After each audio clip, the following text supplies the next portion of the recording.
Hi, everyone. I'm Sylvia Scott, and I am the founder of the Girls CEO Connection, as well as the Women's Entrepreneurship Day Colorado ambassador.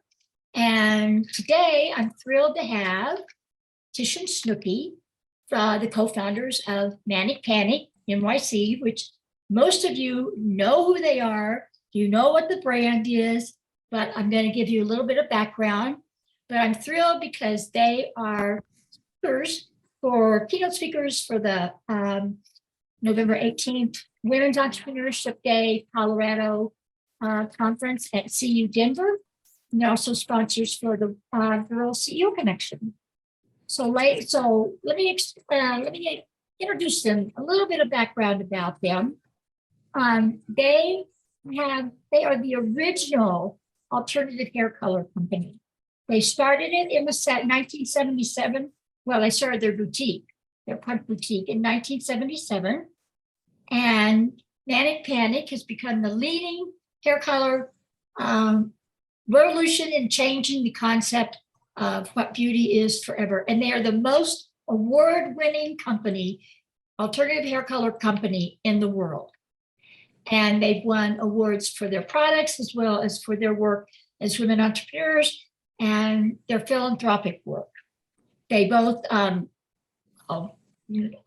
celebrities love them because of the 100% vegan and cruelty-free products they've had.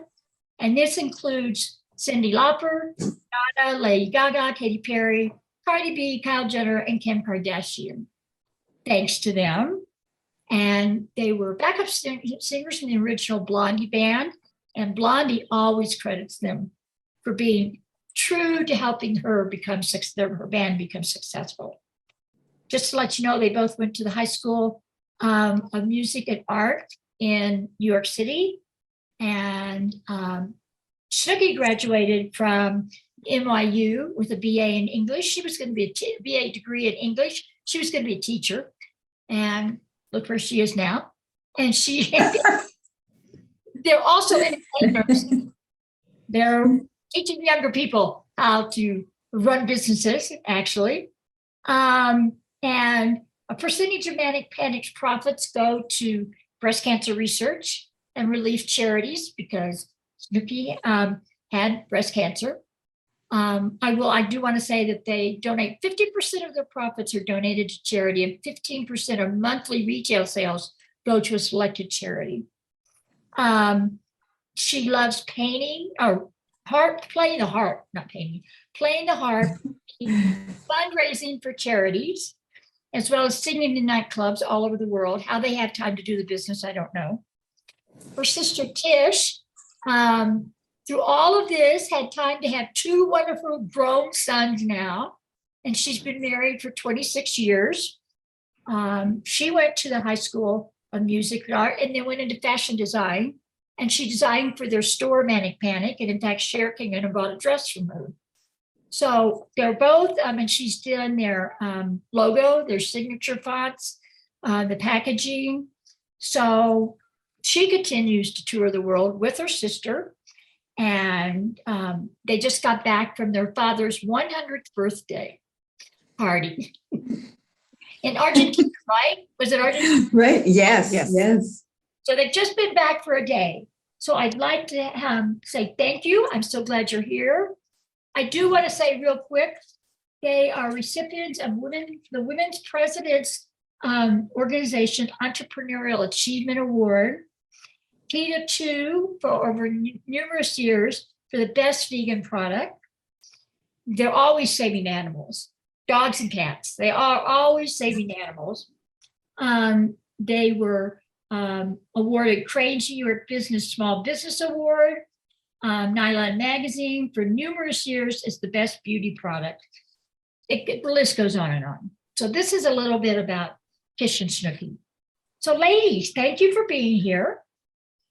Thank you for having us. We're thrilled to be here. This is great. So many people are going to learn so much from you today. So we're going to get into business. So how do you see now, after COVID and making it through COVID, you had to close the warehouse.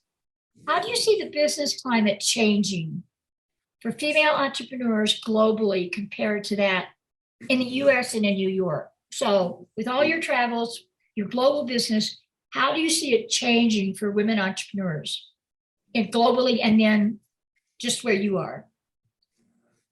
Well, I think globally, it seems to be happening more and more, maybe not as fast as it's happening here in some countries, but there's certainly a lot of progress. Our friend Magat, who has a company called Skin is Skin in Senegal, she makes these wonderful lip balms, and she inspires other women to not only work, but to start their own businesses. She actually started a school in Senegal, and we let her use our name, Manic Panic name for the lip balms. And yeah, we did a licensing deal with her, and she did a great line of Manic Panic lip balms that are made in Senegal, and she employs all these Senegalese women.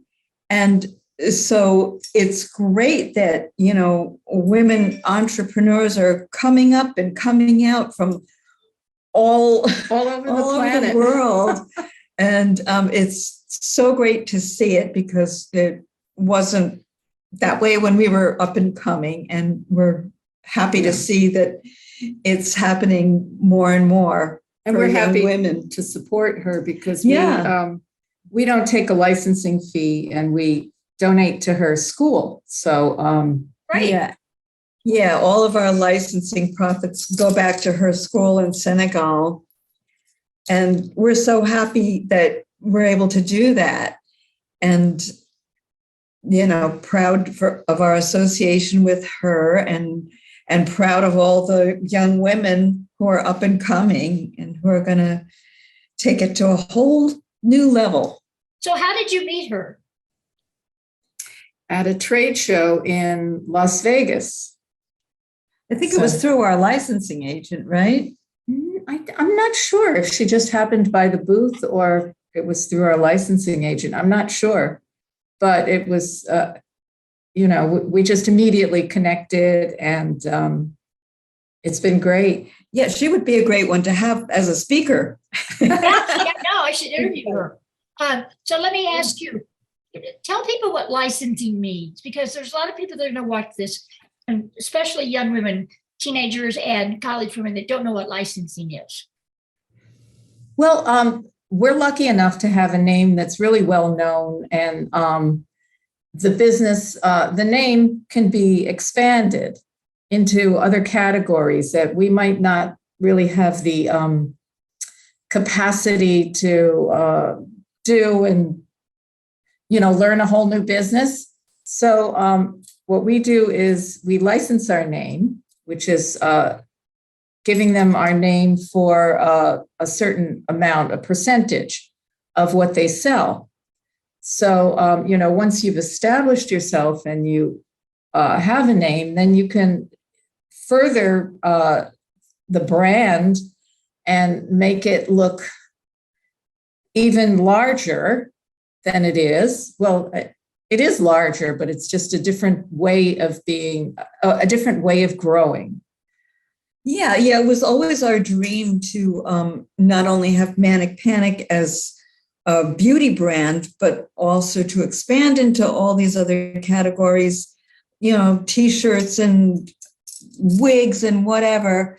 And by licensing the name, allowing some other company that's already doing those products to do products with our name on them, it's easier, supposedly, even though it's a lot of work, it's still easier than having to do it ourselves and hold all the inventory. It's just a different way of doing it. We make less money doing it that way, a percentage of their sales, but it doesn't detract as much from our core business, which is beauty. Right. Great. Okay. Well, that makes it easy for people to understand. So there is a trend of young women, and I watched it, high school girls and some college, that are creating organic hair and skincare products from their kitchen, and selling them online in their websites or selling them at Etsy. There's a couple of young women that actually have gotten in Target that are doing skincare products, primarily for African American young women. But and some of these women are in high school. So there are some who focus on just teen products, while others are specializing in products, like I said, for their ethnicity, like African American or Native American even. So what advice do you have for these young female entrepreneurs breaking into the beauty industry, especially when they have such a niche market?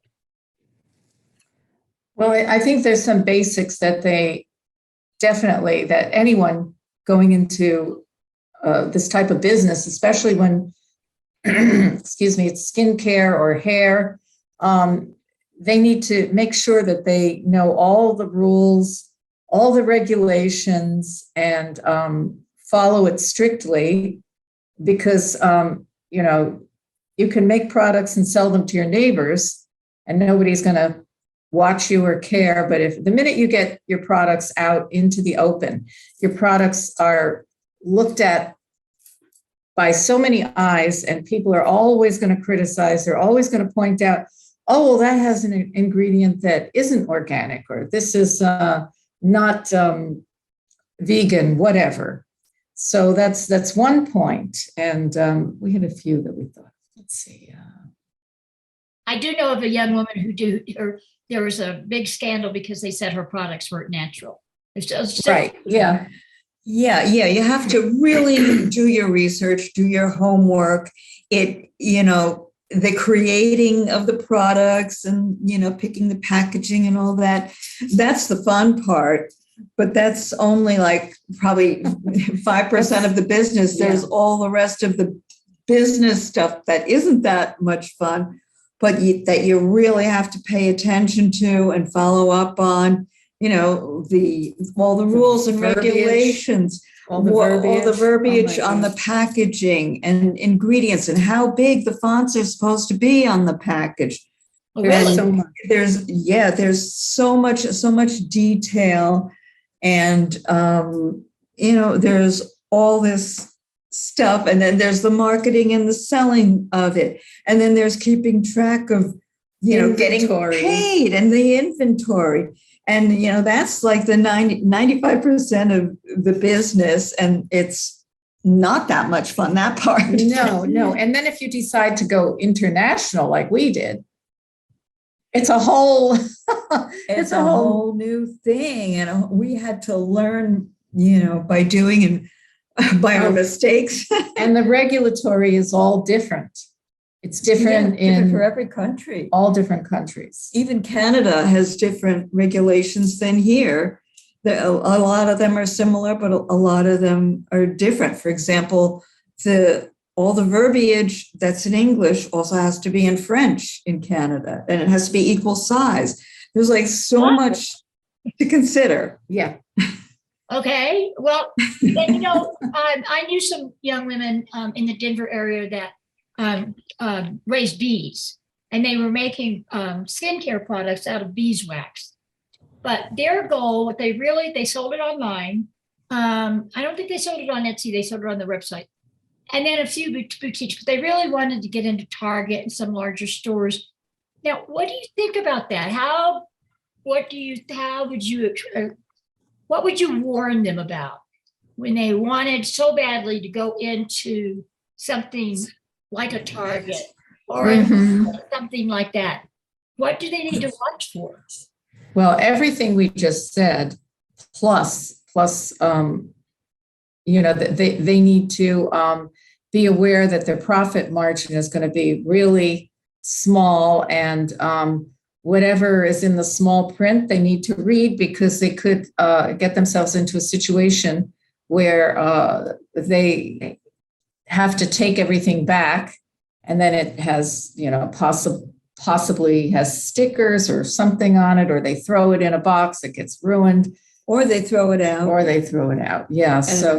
if they discontinue a line, it's really complicated, Cutthroat. and cutthroat, and they have to be prepared for, those kind of stores want a much lower price, and not necessarily Target, but other stores that sell beauty want all kinds of other discounts and accommodations and Advertising support, allowance. advertising support, or they want to get every cent out of you to help them sell your products, market your products, and they've got all kinds of demands.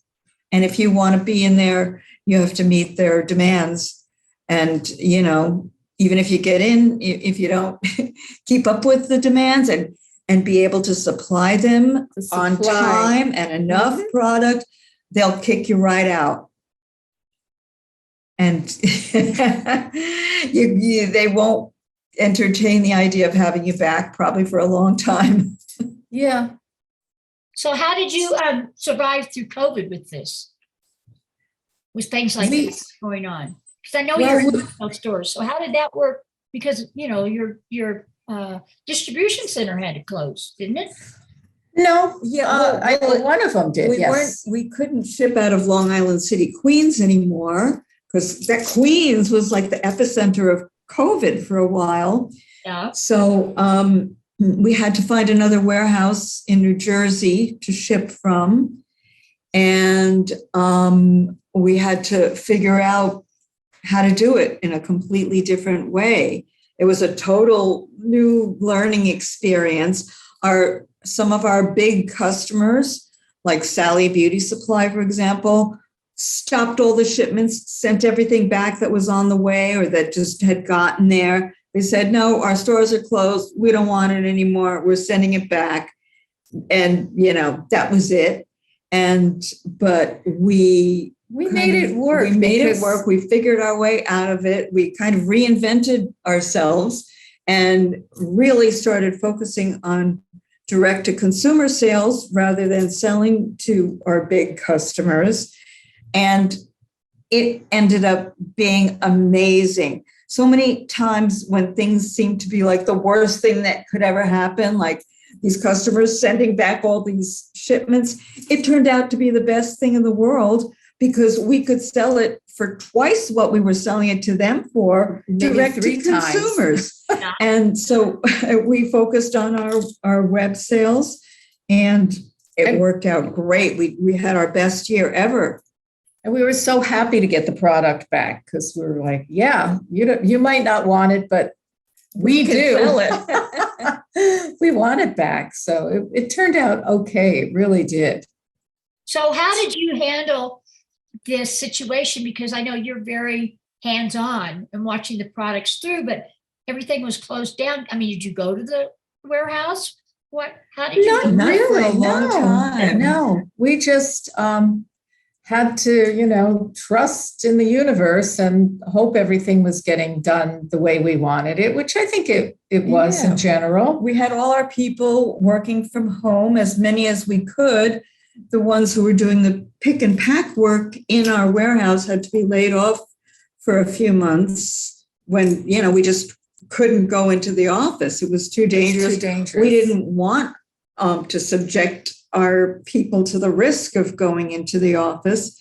It was too dangerous at that time. So we had everybody from the office part of our warehouse working from home, and a lot of them still are. So I know a little bit of the history. When you started the hair products and you had your store, then when you lost the store, where did you take everything? Where did you ship from? I mean, because everybody loved them. Oh my God. That's a story. So let everybody know what you had to do.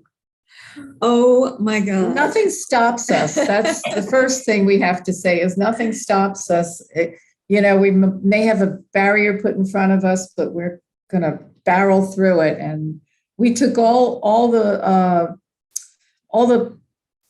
non-manic panic hair color to a storage space, Yeah, all all the boots and shoes, clothing and everything. We put it all in storage. And then we took over Snooky's boyfriend at the time's apartment. A studio apartment in this walk-up building on the third floor, and it had like double flights. So it was like going up 6 flights with all the merchandise.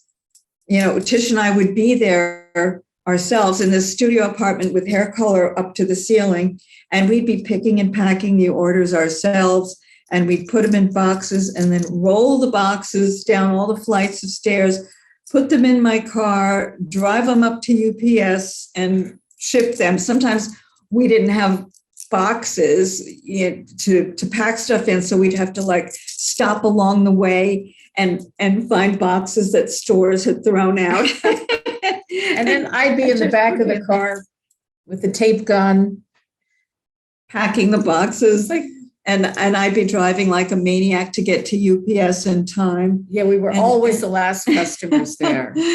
And that's what we did. And we just figured it out, and we did it. And then we ended up getting a bigger space after like a year. And my poor boyfriend, now he's my husband, so it worked out okay. But he was ready to kill us by the end of that year. You know, he'd come home to Tish and me there with all this hair dye everywhere. And he'd come home after work and have to deal with that. Well, but you made it through. We did. We figured it out and made it through. That's great. Well, that's why I wanted people to hear, because I knew a little bit about that story. Yeah. And for young people to know, sometimes it's not going to be as easy as they think it is. It's not. And again, that was another instance of when we thought it was the worst thing that had ever happened to us, because our landlord in our retail store wouldn't renew our lease. And we were kind of in denial, and he ended up just giving us 2 weeks notice to get out.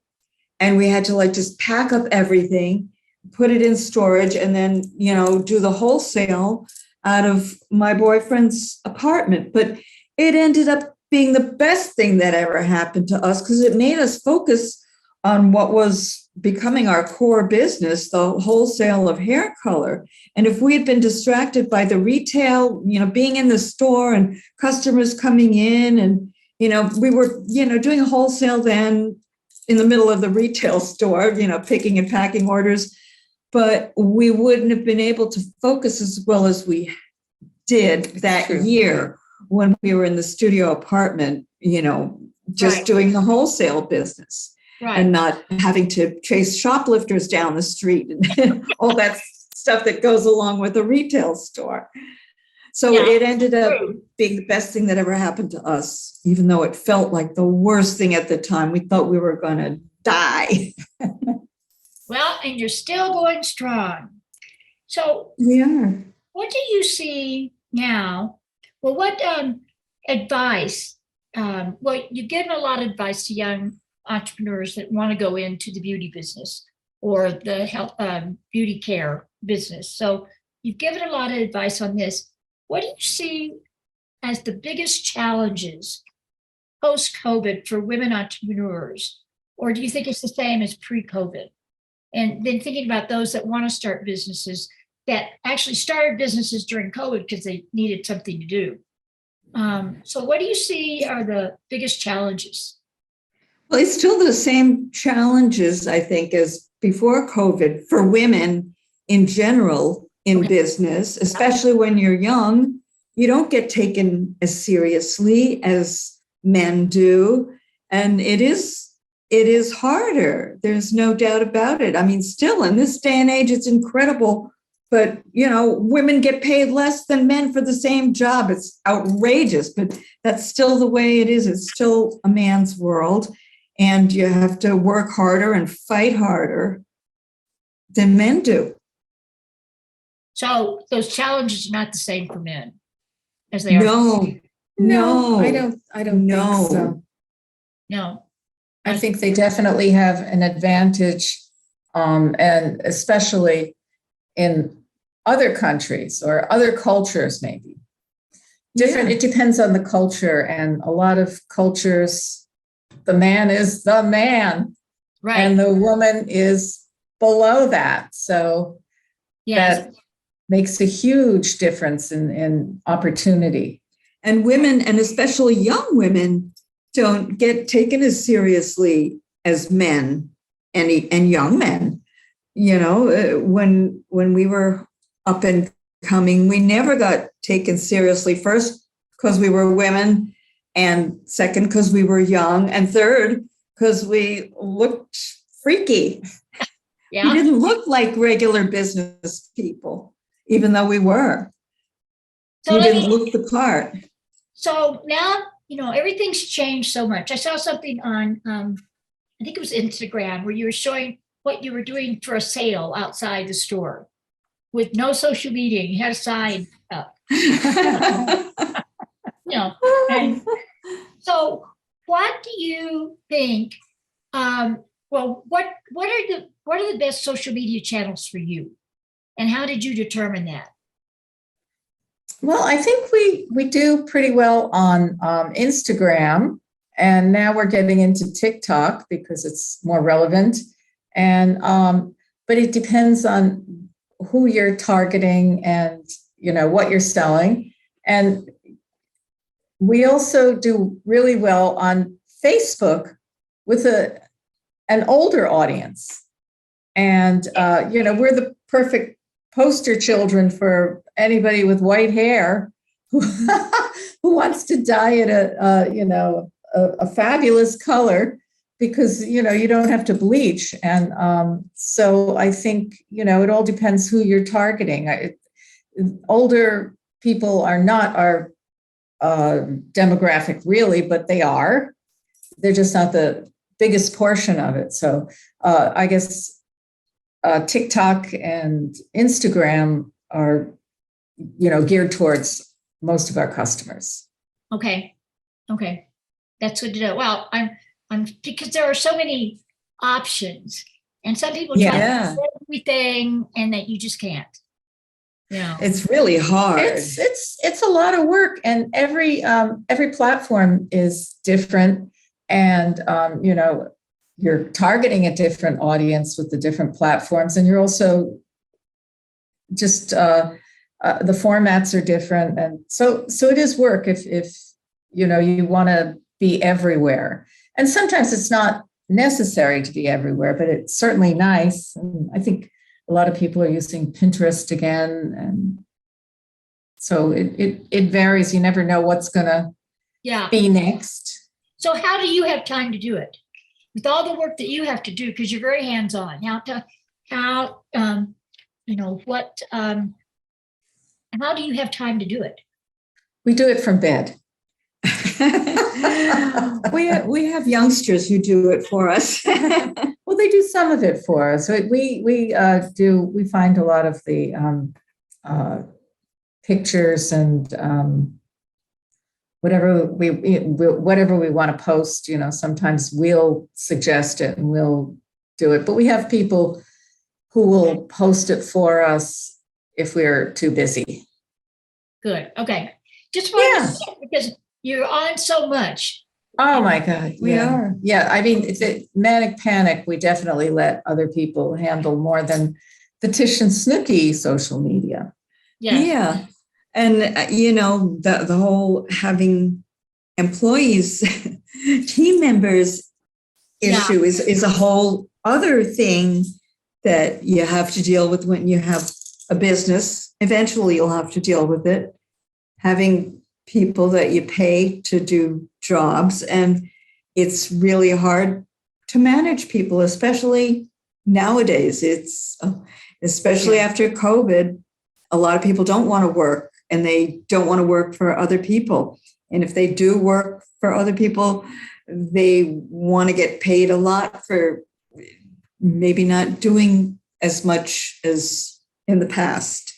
Yeah. It's a whole new ballgame. And if you ask any entrepreneur, like, what's the hardest part of the business? I think they'll say the employees, handling the employees. There's all sorts of laws. You have to make sure you're compliant in every way, shape, and form, and have certain trainings every year. And it's a lot of work. And dealing with all different personalities, and you have to deal with each person individually. Not everybody will take corrective criticism the same way.